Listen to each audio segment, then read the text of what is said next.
Similarly to movies such as Matilda and Home Alone, Jumanji is something of a 90s childhood classic that I grew up with.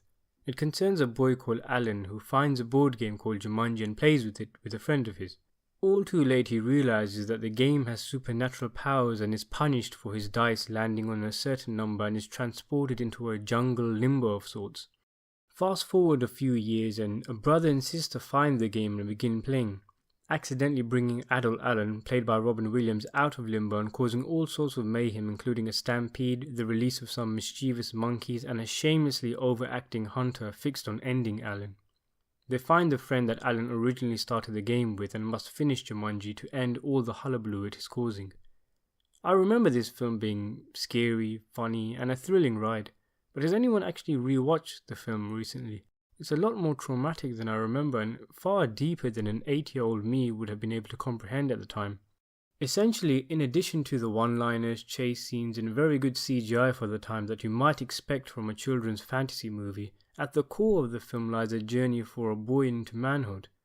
Alan's father, a successful factory owner, is disappointed in his son's fear of his bullies, constantly telling him to stand up for himself despite the constant bloody noses Alan comes home to. When abducted by the game, Alan is quite literally thrust into an alien world that he does not recognize, where he must fight for himself and be a man in order to survive. It really was distressing seeing him come out of the game, old, hairy and Tarzan-like, and excitedly calling out to his parents, and then seeing his anguish and torment at learning of their deaths.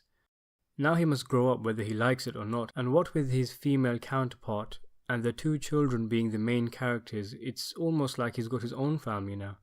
If you need this symbolism slapped any more blatantly on the screen, look no further than the macho hunter who chases Alan throughout the film, played by the same actor who played his father in the flashback scenes. It's a pretty heavy kids film, coming off the tail end of family movies like Gremlins and Jurassic Park, where things were a lot more hardcore than they are now.